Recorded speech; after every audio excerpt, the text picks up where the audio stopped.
If you are creating content once and then moving on, you're leaving about 80% of the value on the table. This is one of my favorite subjects. So let's look at how we can maximize your content impact. Let me start with why repurposing matters so much in today's digital marketing landscape. When you invest time and effort into creating a piece of content as well researched and that you've covered in depth, why not get the most out of it? If you're just going to use it once, you're going to have to repeat that process again and again just to have the impact just on a single channel. And that is frankly a waste of time. The four major benefits of content repurposing are maximum efficiency, expanded reach, better SEO and social visibility, and lastly, reinforced messaging. This is what I mean by each of these.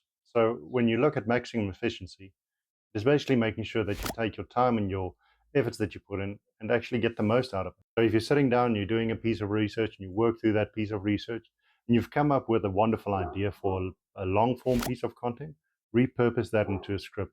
See how you can visually create the same kind of impact from that one piece of content. With the expanded reach, it's simply that people prefer to consume content in so many different formats. So some would prefer your long form content. Some would prefer your post on LinkedIn. Others would love a short little video, while others would enjoy a longer explainer video. This all depends on your customer segments and actually thinking about your customer first and how you can repurpose your content to really fit what works for them. When you look at the better SEO and social visibility, it is actually pretty straightforward. When you're going to take one piece of content and you just publish it on one platform, that is where you can possibly have your reach. If you're going to publish it across multiple platforms and you're going to optimize for these respective platforms with a single message, it will allow you to have that piece of content stretch so much further and actually be a gift that keeps on giving. The often overlooked advantage of taking this approach is the reinforced messaging. So if you are presenting this piece of information on social media, and then later somebody encounters it when they do a regular search, or they then find it when they go through any of the LLMs to find more information and find solutions to their problems. It just builds up the trust in your brand so massively, and the resulting clicks are more likely to result in business for you. The core repurposing strategy is actually very simple to follow. I'm going to break down a couple of steps that you could follow to turn any piece of content into something so much more rewarding for you and your business. You will first of all start it off with your research, which you would probably want to turn into something like, say, a 1,000 or 1,500 word article. Once you've created that article, it is perfect for a blog post. The idea with the short form videos is just to grab short little sound bites from your article. Maybe take something with an interesting statistic or an interesting fact. That usually comes across wonderfully in any format. Then taking a couple of these pieces of content that you have in the article and taking the suggestions of visuals, you can turn those into carousel posts that you can drop onto Instagram and Facebook, which is a lot more engaging than just having a static image. You can also turn this into a video newsletter. So simply condense some of the most important points into a list of bullet points that you want to bring across, and then you can share it in your newsletter to help engage your existing customer base. Taking the whole big blog post and turning that into a longer explainer video is always going to be helpful. It helps people to understand everything that you wanted to get across in that blog article in a format that they actually enjoy consuming. Infographics also always hit the mark. People love seeing a visual representation explaining exactly how things fit together. So if you have a flow of the different ideas and you create something really visually appealing and you drop that onto Pinterest and you drop it onto X and you drop it onto LinkedIn, it's something that people would enjoy viewing. You have to remember, however, that there are a couple of best practices that you can't ignore. If you're going to post any video in short form content, it's always important to make sure that those first 3 seconds actually hook people. If you're not going to hook people in their first 3 seconds, you're going to lose the view and people are going to scroll past. Making the captions mandatory is also always a win. Many people actually look at the videos without the sound on, and it is then easy for them to follow exactly what you're trying to say in your video by just having those captions. Ending with a clear call to action at the end is always necessary. It helps you to actually complete the loop and don't just have people watching the videos, but actually potentially acting on it afterwards as well. For those carousel posts, using clear, crisp images with big, bold lettering is always a win. Go for a minimalistic approach there. Don't try and put 1,000 pieces of content overlaid on a picture.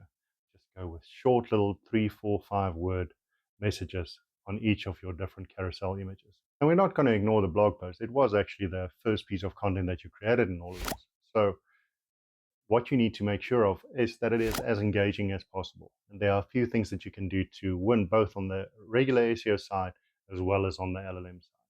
So make sure that your blog post, especially in that very first paragraph, gives a decent enough summary of everything that will be covered in the post.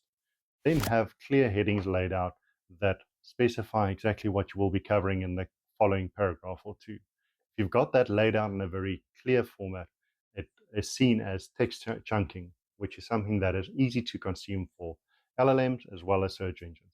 And that will just get you showing up more often in more related searches to the main article that you are trying to rank.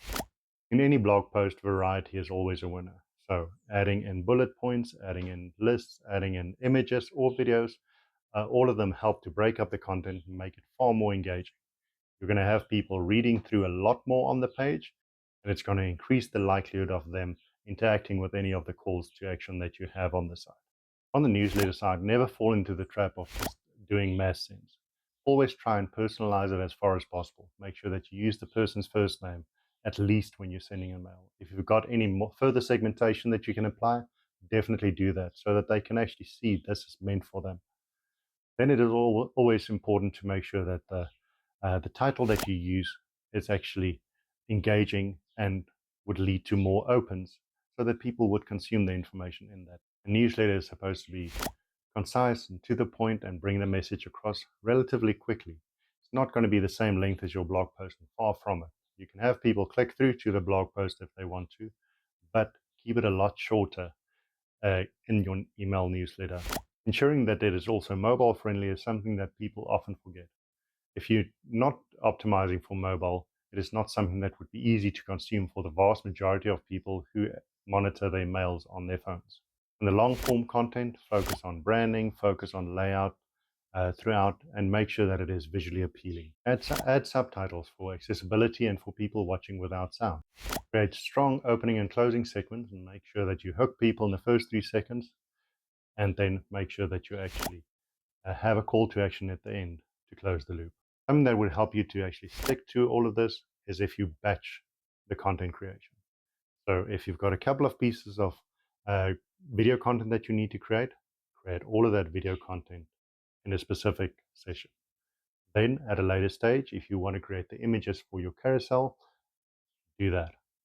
And then if you want to create a couple of infographics, do all of them together in a single session.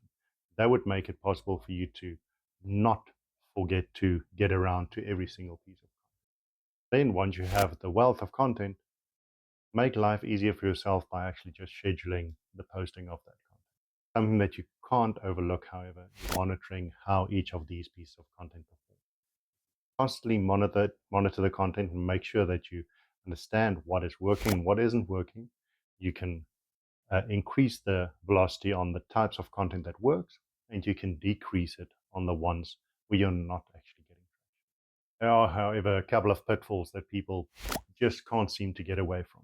But I would like to suggest that you just keep a close eye on this and stay away from it. First thing that people often do is they use LLMs and then they just copy and paste. Just going to copy and paste. You're going to deliver something that is of low quality and that people wouldn't enjoy consuming. Second mistake that they make is they forget the context of the specific platform that they're working on. If you're going to offer content on different platforms, you need to understand that the formats need to adapt to those respective platforms. So a piece of content that you post on LinkedIn is not always going to work on something like Facebook and Instagram. You need to sit back and think about it from the viewpoint of your customer. So adapt to the platform and make sure that you create the content based on how people interact with that platform. Repurposing is a wonderful, wonderful tool, but repurposing something that is bad is not going to get you anywhere. So don't take a bad piece of content and try and repurpose that, because then you're going to end up with a lot of time wastage and a lot of bad content in different formats. So I would just suggest starting by improving the initial piece of content. Once you've improved that initial piece of content, then repurpose it. That will allow you to get a couple of quality pieces of content that have a higher likelihood of actually driving results on each of the respective platforms. And then just going back, please don't ignore the analytics. If you're going to ignore the analytics, you can probably go down a rabbit hole that is absolutely useless and it's going to give you nothing in terms of results and return on investment. If you've watched this far, you're basically ready to go and repurpose your content. Always start with a quality article first off, and then make sure that you adapt it to the respective channels. Taking that simple route is something that you can rinse and repeat. If you make it part of your routine, it will be something that would compound over time and yield more and more positive results. If you found any of this helpful, I would really appreciate it if you would hit the like button and you would hit the subscribe button. That helps me a lot. And I hope to see you in the next video, because I think there's a lot more that we can touch on when it comes to content and just optimizing your site and your respective channels. See you soon.